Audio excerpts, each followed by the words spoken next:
Single dad helped the same woman every morning, then she said something that changed everything. Michael Turner had learned long ago that life rarely went according to plan. At 36, he was raising his 8-year-old daughter, Emma, alone.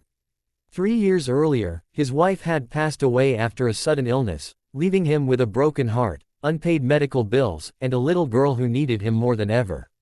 Every morning began the same way. Michael woke up at 5:30 a.m., prepared breakfast, packed Emma's lunch, got her ready for school, and then headed to work at a local hardware store. Money was tight, but they managed. What made Michael different was that despite all his struggles, he never stopped helping others. And every morning, there was one person he always helped. Her name was Sarah. At least, that's what she eventually told him. The first time Michael saw her was during a freezing November morning.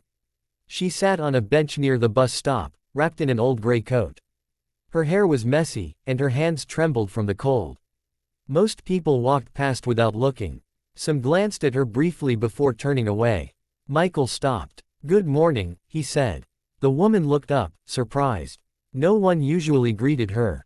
Without saying much, Michael handed her a hot coffee and a breakfast sandwich. "You look like you could use this." The woman stared at him. "Thank you." That was all she said.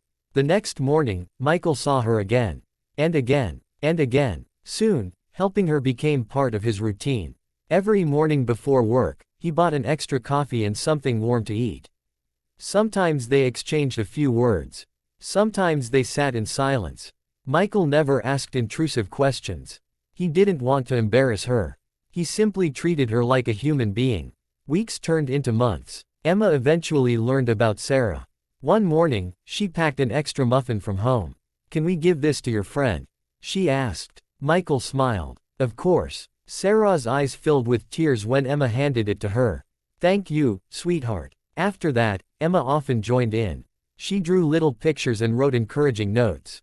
One note said, "You matter." Sarah carried that note everywhere. One snowy morning, Michael noticed Sarah staring at the note. "You really keep that?" he asked. Sarah nodded. "It's the first kind thing someone has given me in years." Michael didn't know what to say. Because to him, it was just a piece of paper. To her, it was hope. As winter passed, their conversations grew longer. Sarah revealed small pieces of her story. She had once been successful. She had a family, a career, a beautiful home. Then a series of tragedies changed everything. A business failed. Her husband left. Medical expenses drained her savings.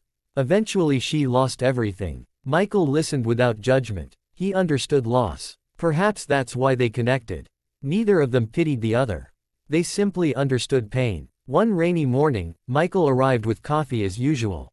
But Sarah wasn't there. The bench was empty. Michael looked around. Nothing. He felt strangely worried. The next day she was gone again. And the next. A week passed. Then 2 weeks. Michael couldn't stop wondering what had happened. Had she found help? Moved away? Gotten sick? He had no answers. Life continued. Work remained difficult. Bills kept coming. Emma needed new school supplies. The roof began leaking. Sometimes Michael wondered if he should have spent less money helping strangers. But every time that thought appeared, he felt ashamed. Helping Sarah had never been about money. It had been about kindness. 3 months later, Michael had nearly accepted that he would never see her again. Then something unexpected happened. On a bright spring morning, a black luxury SUV pulled into the hardware store parking lot. Employees stared. Customers paused. The vehicle looked completely out of place.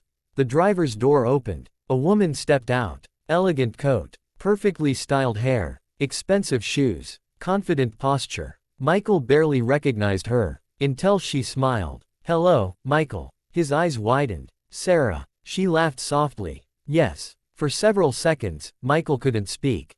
The woman standing before him looked nothing like the homeless woman from the bus stop. "What happened?" he finally asked. Sarah's eyes glistened. "A miracle." They sat together during Michael's lunch break.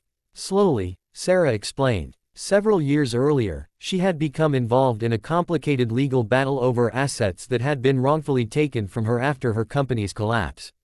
The case had dragged on for years.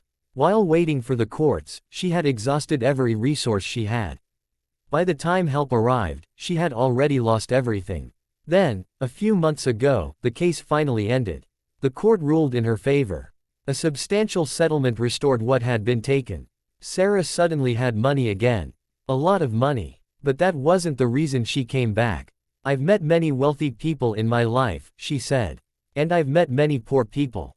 She paused. But very few truly kind people. Michael looked down awkwardly. It wasn't a big deal. Sarah smiled. That's exactly why it mattered. She reached into her purse and removed a folded piece of paper. Emma's note. You matter. The edges were worn from constant handling. This saved me. Michael shook his head. It was just a note. No, Sarah said firmly. It was proof that someone still saw me.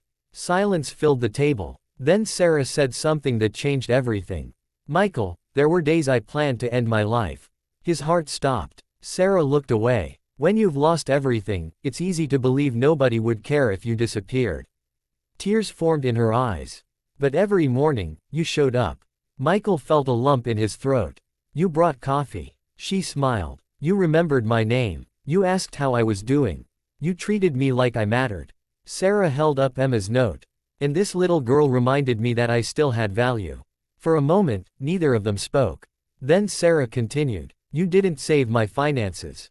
You saved my life. Michael's eyes filled with tears. No one had ever told him something like that. Not once. Sarah reached across the table. That's why I'm here. The following week, Sarah invited Michael and Emma to lunch. They accepted. During the meal, Sarah shared another surprise. After rebuilding her life, she had created a charitable foundation focused on helping people experiencing homelessness and financial hardship. But she wanted it to be different. Most organizations provided food, shelter, and resources. Those things were important, but Sarah believed people also needed dignity, hope, human connection. She wanted Michael involved. Me? He asked. Why? Because you understand what people need. Michael laughed nervously. I'm just a hardware store employee. No, Sarah said. You're someone who changes lives without realizing it. Over the next few months, Sarah convinced Michael to help. Initially he volunteered part-time. Then more often, he met people facing situations similar to Sarah's. People who had lost jobs. Families struggling after medical emergencies. Veterans living on the streets. Single parents trying to survive. Again and again, Michael discovered something. Many didn't just need assistance. They needed someone to believe in them. Someone to listen. Someone to remind them they mattered. Just like Sarah had needed. The foundation grew quickly. Donors joined. Volunteers increased. Success. Stories multiplied. 1 year later, Sarah hosted a fundraising gala. Hundreds attended. Business leaders. Community members. Local officials. Michael hated formal events. But Sarah insisted. You have to come. During the evening, Sarah stepped onto the stage. The room fell silent. She shared her story. The failures. The homelessness. The loneliness. The despair. Many guests were visibly emotional. Then she pointed toward Michael. Everything changed because of one man. Spotlights turned toward him. Michael immediately wanted to hide. But Sarah continued. This man never asked what he could gain. He never knew who I used to be. He never expected anything in return. He simply chose kindness. The audience applauded. Sarah smiled. But that's not the most important part. She looked toward Emma, seated beside her father. The most important part is that kindness is contagious. Emma blushed. Sarah held up the original note. Carefully preserved in a frame. You matter. There are thousands of people alive today who have heard these words because one little girl wrote them. The crowd stood. Many wiped away tears. Michael looked at Emma. Emma looked at him. Neither knew what to say. Later that night, while driving home, Emma stared out the window. Dad, yes. Did we really change all those lives? Michael thought carefully. Then he smiled. I think we helped. Emma nodded. After a moment, she asked. Why did you help Sarah in the first place? Michael looked at the road ahead. Streetlights illuminated the darkness. Finally, he answered. Because everyone deserves kindness. Emma smiled. And because people matter. Michael reached over and squeezed her hand. Exactly. Years later, Sarah's foundation would help thousands of people rebuild their lives. Many would receive housing, jobs, education, support. But Sarah always insisted the foundation's mission could be summarized in two simple words. You matter. The same words that saved her life. The same words that inspired a movement. And it all began because a struggling single father decided that every morning, one forgotten woman deserved a cup of coffee, a friendly smile, and a reminder that she wasn't alone. Sometimes the smallest acts of kindness create the biggest changes. And sometimes, changing one life changes thousands more.